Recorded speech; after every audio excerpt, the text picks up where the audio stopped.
रात की 4 जुलाई 1969 को ठीक 12:30 बजे 18 वर्षीय डेविड फार्डे और उनकी 16 वर्षीय बेटी लू जेनसन ने वैलेजो कैलिफोर्निया में एक दूरस्थ स्थान को ब्लू रॉक स्प्रिंग्स पार्क में प्रवेश किया।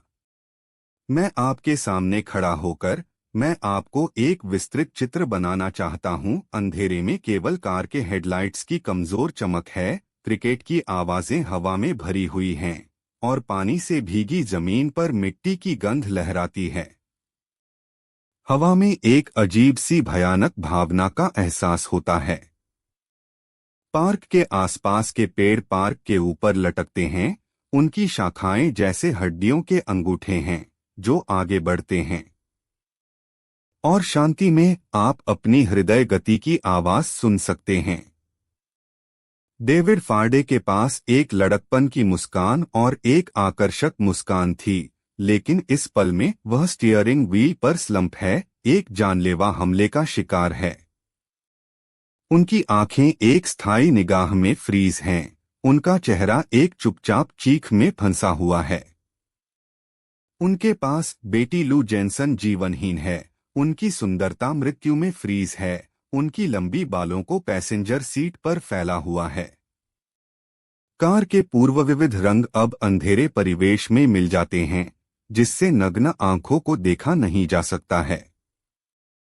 गवाहों ने एक पॉपिंग साउंड सुना, जैसे कि एक दूरस्थ फायरवर्क में विस्फोट हुआ हो।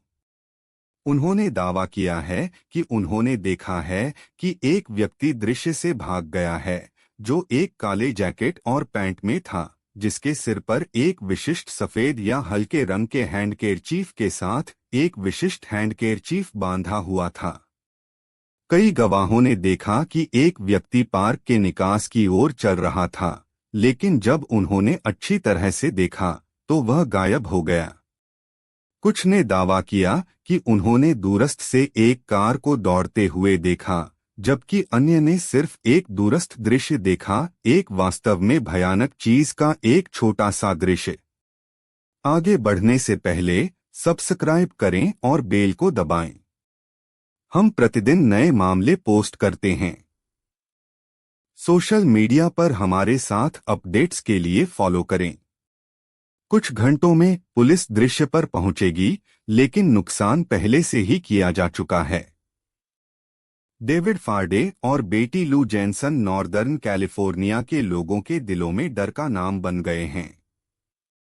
मैं आपको इस कहानी की शुरुआत के पल पर ले जाऊंगा, एक समय की याद दिलाऊंगा जब शांति और निर्दोषता का समय था, जब एक श्रृंगारी हत्यारे के विचार हंसी का विषय होता था। 1960 के दशक के अंत में एक समय का था जब सामाजिक परिवर्तन का समय था, जब गिनती और हिप्पी आंदोलन का उदय हुआ था। लेकिन प्रेम, शांति और संगीत के बीच एक अलग प्रकार का क्रांति चल रहा था, एक क्रांति जो हिंसा और आतंक के साथ थी। ज़ोडियाक किलर, जैसा कि बाद में जाना जाएगा, एक नाम था जो नॉर्दर्न कैलिफोर्निया के लोगों के दिलों में डर का नाम बन गया था। शुरुआत में यह एक श्रृंगारी अपराधों की श्रृंखला थी। एक जोड़े को कार में गोली मार दी गई थी, एक युवती को एक कब्रिस्तान में हमला किया गया था। लेकिन महीनों के साथ हत्यारे की आत्मविश्वास बढ़ गया और उसकी प्रसिद्धि भी। उसने पुलिस के साथ क्रिप्टिक पत्र और कोड भेजना शुरू किया, उन्हें एक विलक्षण कुतर्क की ओर ले जाने के लिए।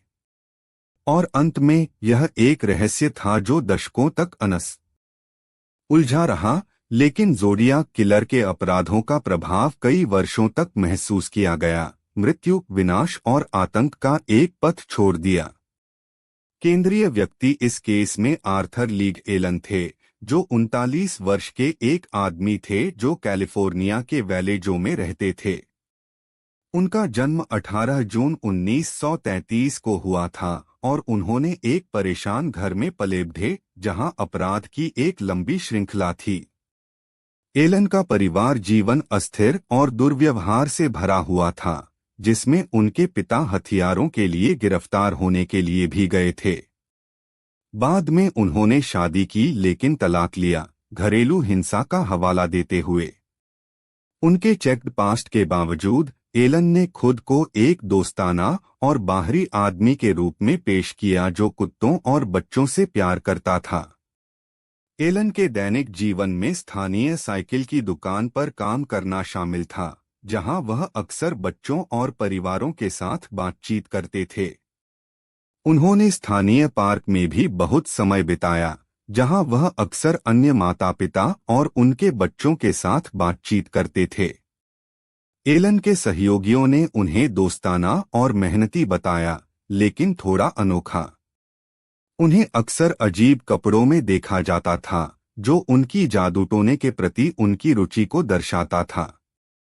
एलन का परिवार जीवन जटिल था, लेकिन उन्होंने अपनी बहन के साथ एक मजबूत बंधन बनाया, जो बाद में जानकारी का एक महत्वपूर्ण स्रोत बन गई। उनके बाहरी रूप में एक दोस्ताना परिवार वाले आदमी के रूप में दिखने के बावजूद एलन के पास एक अंधेरी ओर थी जो धीरे धीरे उजागर होने लगी। उनकी कोड और पजल की लालसा ने उन्हें अपने खुद के क्रिप्टिक संदेश बनाने के लिए प्रेरित किया, जो बाद में ज़ोडियाक किलर के मोडस ऑपरेंडी का एक प्रमुख लक्षण बन गया।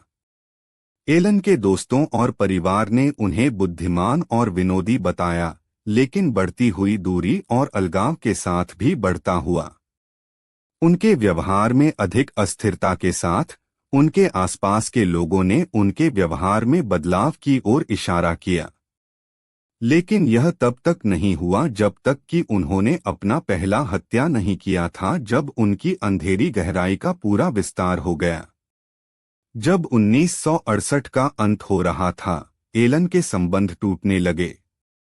उनकी शादी टूट रही थी और उन्हें कोई करीबी दोस्त नहीं था। यह इसकी स्थिति में कि उन्होंने अपनी पहली हत्या के बाद दुनिया के प्रति बढ़ती हुई निराशा को महसूस करना शुरू किया। उनकी बहन ने बाद में याद किया कि एलन ने पहली हत्या से पहले कुछ महीनों में अजीब व्यवहार किया था, अक्सर रात भर जाग रहे थे और खुद से बात कर रहे थे। लेकिन कोई भी संदेह नहीं था कि साइकिल की दुकान के पीछे के शांत और अनुमानित आदमी के पीछे एक अंधेरी गुप्तता छिपी हुई थी जो इतिहास के पाठ्यक्रम को हमेशा के लिए बदल देगी। क्राइम। वो दिन 20 दिसंबर 1968 का था, लगभग 11:20 बजे, जब कैलिफोर्निया के वैलेजो में एक ठंडी शाम थी। तापमान 43 डिग्री फ़ारेनहाइट तक गिर गया था। क्षेत्र शांत था, केवल कुछ अलग अलग घरों के आसपास वाले ब्लू रॉक स्प्रिंग्स पार्क के आसपास थे। चंद्रमा एक गहरी परत के पीछे छिपा हुआ था, जिससे एक काले रंग की अंधेरी रात्रि पार्क के खाली भूभाग पर फैल गई थी। एक अनोखा अकेलापन हवा में फैला हुआ था, जो केवल दूरस्थ वाहनों के दूरस्थ ह्यूम के द्वारा तोड़ा गया था। सड़कें खाली थीं, सिवाय कुछ दूरस्थ गाड़ियों के गुजरने के। रॉबर्ट डोमिंगोस 18 वर्ष का था, 11 बजे पार्क में पहुंचा था, अपनी प्रेमिका लिंडा एडवर्ड्स 17 वर्ष की के साथ। उन्होंने एक रोमांटिक शाम के दौरान समुद्र तट के क्षेत्र में एक रोमांटिक शाम की योजना बनाई थी, लेकिन चीजें तब एक तेजी से बदलाव के साथ हुईं जब एक गाड़ी अचानक उनके पीछे आकर रुक गई। रॉबर्ट और लिंडा ने 11:15 बजे के आसपास संदिग्ध वाहन को पार्क के पार्किंग लॉट के किनारे पर देखा था। गाड़ी के हेडलाइट्स उन पर सीधे टिके हुए थे, और जब रॉबर्ट ने ड्राइवर को चुनौती देने के लिए पीछे मुड़कर देखा, तो एक अचानक फ्लैश और शोर ने शांत शाम को तोड़ दिया। एक गोली की आवाज ने हवा में फैल गई। रॉबर्ट डोमिंगोस जमीन पर गिर गया, मृत्यु के लिए घायल, जबकि लिंडा एडवर्ड्स को अनजाने से छोड़ दिया गया था, लेकिन ट्रॉमेटाइज किया गया था। गोली चलाने वाला, यह प्रतीत होता है, जल्दी में था, जो अभी भी जागरूक रॉबर्ट के हाथों को बांधने की कोशिश कर रहा था। लेकिन रॉबर्ट ने मुक्ति प्राप्त की, जिससे उन्हें लिंडा को मदद के लिए चिल्लाने का मौका मिला, इससे पहले कि वे घास पर गिर गए। लिंडा भय के कारण पैनिक में फंस गई, मदद के लिए तेजी से चिल्लाने लगी, जिससे पास के निवासियों का ध्यान आकर्षित हुआ। उनके प्रयासों के बावजूद गोली चलाने वाला रात में गायब हो गया, जिससे एक अपराध स्थल छोड़ गया जो कई वर्षों तक समुदाय को परेशान करेगा। बाद में गवाहों के बयानों से पता चला कि रॉबर्ट को कई बार बिंदु से बिंदु पर गोली मारी गई थी, जिसमें उसके सीने में एक .22 कैलिबर बुलेट फंस गया था। रॉबर्ट डोमिंगोस की हत्या का जोरदार तरीका छोटे समुदाय के वैलेजो में शॉकवेव्स फैला दिया, जिससे लोगों ने उत्तर देने के लिए कई खोजें। और फिर भी, जैसा कि हम आगे जांच में पाएंगे, यह जघन्य अपराध जानवर की जानवरी अपराधों की एक श्रृंखला का पहला था, जो जानवर के जानवरी अपराधों के लिए प्रसिद्ध था। रॉबर्ट की हत्या का जोरदार तरीका जानवर के अपराधों का एक प्रतीक बन गया, जिससे उनके दिलों में डर का संचार हुआ। पुलिस की प्रतिक्रिया तेज और पूर्ण थी, लेकिन अंततः इसे पूरा करना एक चुनौती बन गया क्योंकि पुलिस के पास शायद ही कोई संभावित सुराग और टिप्स थे। हमलों के जवाब में वैलेजो पुलिस विभाग ने एक टास्क फोर्स का गठन किया जो अपराधों की जांच करने के लिए, जिसमें गवाहों से बातचीत करना और अपराध स्थलों से सबूत इकट्ठा करना शामिल था। पुलिस ने शुरुआत में हमलों के आसपास के क्षेत्रों पर ध्यान केंद्रित किया, स्थानीय लोगों से बातचीत की और अपराध स्थलों से शारीरिक सबूत जैसे कि अंगुली के निशान और डीएनए नमूने इकट्ठा किए। हालांकि उन्होंने जल्द ही यह समझ लिया कि उनसे निपटने के लिए किसी को ज्यादा बुद्धिमान और सावधानी से काम करना था, जो कम से कम सुराग छोड़ रहा था। इन चुनौतियों के बावजूद पुलिस ने मामले को हल करने के लिए प्रतिबद्ध रही। जांचकर्ताओं के लिए सबूत की कुंजी एक श्रृंखला क्रिप्टिक पत्र और कोड थे जो हत्यारे ने पुलिस और स्थानीय समाचार पत्रों को भेजे थे। ये पत्र अक्सर भयानक चित्रों के साथ पुलिस को चुनौती देने और हत्यारे के विकृत मन का एक संकेत देने के लिए लग रहे थे। इन पत्रों में से सबसे लेखनीय 340 कैरेक्टर साइफर जांचकर्ताओं के लिए एक महत्वपूर्ण पहेली बन गया, जिसमें कई लोगों ने कोड को तोड़ने का दावा किया, लेकिन कोई भी हत्यारे से पुष्टि नहीं हुई। पत्र पुलिस के लिए एक आकर्षक सुराग प्रदान करते थे, लेकिन कोड को हल करने में असमर्थ होने से पुलिस को निराशा का अनुभव हुआ। जब पत्र जारी रहे तो पुलिस को हत्यारे की निरंतरता और चतुराई से चौंक गया। जांच जारी रहने पर कई व्यक्ति प्रमुख प्रत्याशी के रूप में उभरे, प्रत्येक के अपने अद्वितीय विशेषताओं और प्रेरणाओं के साथ। सबसे पहले प्रमुख प्रत्याशी आर्थर ली एलन थे, एक दोषी प्रतीक्षा में रहे हैं जो एक गवाह के वर्णन के अनुसार मेल खाता था। हालांकि एक लंबी जांच के बावजूद एलन का सही साबित हुआ और वह एक प्रमुख प्रत्याशी के रूप में बाहर कर दिया गया।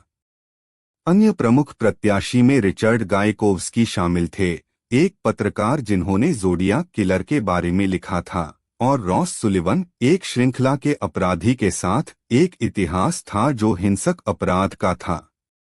इन सुरागों के बावजूद पुलिस को किसी भी प्रमुख प्रत्याशी को अपराधों से जोड़ने के लिए स्पष्ट सबूत नहीं मिले। जांचकर्ताओं के लिए एक बड़ी गलती के रूप में उन्होंने एक प्रमुख प्रत्याशी के रूप में पार्क में आदमी को ध्यान केंद्रित किया, जिसे एक पीड़ित के साथ बातचीत करते हुए देखा गया था।